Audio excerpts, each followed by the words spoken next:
Hey guys, Dr. Shook here, and this is another sauna session. In today's sauna session, what I want to talk to you about is I want to talk to you about a very, very, very common question that I get, and it's an important one. It's an important one. It is, people come in, they have Hashimoto's, and they're hypothyroid, or sometimes they're not. Sometimes they have Hashimoto's, they're not hypothyroid. Sometimes they're hypothyroid, but they're not autoimmune. They don't have Hashimoto's, and what it all comes down to is they basically they can't lose weight, right? They have a thyroid issue. Autoimmunity is the most common. We see Hashimoto's, but they cannot lose weight. And they're like, why can't I lose weight? My thyroid hormone levels are normal. I exercise a lot. Why can't I lose weight? It's the most frustrating thing. And listen, I get it.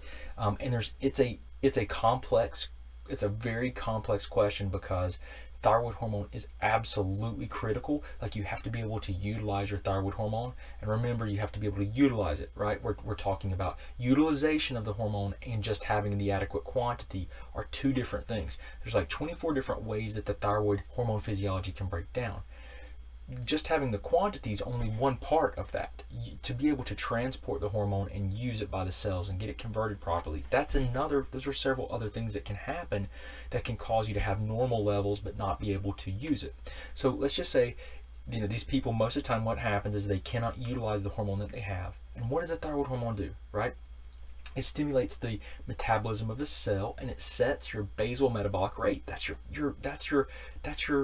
rate of energy burning, your calorie burning. So if that's low, then you're gonna have problems with weight loss, for one. But it also does something else that's pretty interesting. It decreases, when you're hypothyroid, it decreases the sensitivity to hormone sensitive lipase. It's an enzyme that helps you to break down and utilize fat for energy.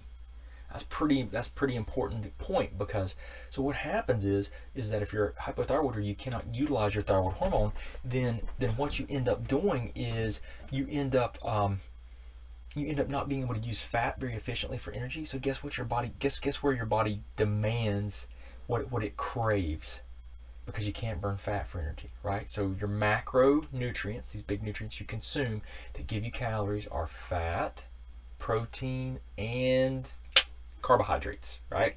So what it does is your body demands and craves carbs. So you can't burn the fat for energy. So your body says, well, I'm going to crave. You're going to have these cravings for because you need to produce energy. So you crave carbs. You eat these carbs. These carbs further cause weight gain, because they tend to spike insulin levels. Insulin's a growth hormone, so it causes you to store everything you're eating.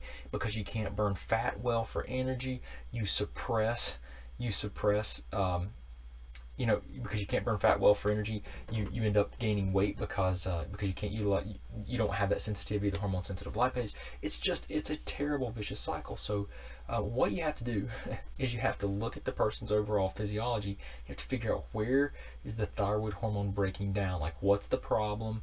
If that is indeed the issue. And sometimes there are other things that can create issues with weight loss, but the thyroid has to be ruled out. It's so common that there's a point in the physiology that's breaking down that you have to address and work with, so that the cells can work at a higher metabolic rate, so they can be sensitive to other hormones like hormone sensitive lipase, and so that you can start improving the efficiency of your body's ability to burn fat for energy. You've got to be able to burn fat for energy.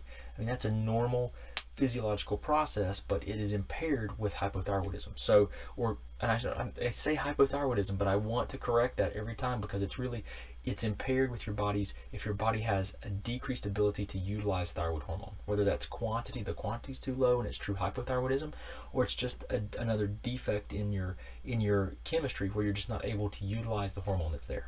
So anyway, I wanted to share with you guys an answer to a very, very common question. Is like, why can't I lose weight when I have Hashimoto's, or I'm hypothyroid? So I hope this has been helpful. If you guys need any help, just let us know. Remember, if you need help, but we're too far from you, we work with people all over the country and the world doing distance consulting via Skype, FaceTime, and also phone. And we're able to work with and help a lot of people improve their quality of life through that form of communication. And it works pretty well. So if you need anything, or you have any questions, just let us know. We'll be glad to help you out and do everything that we can.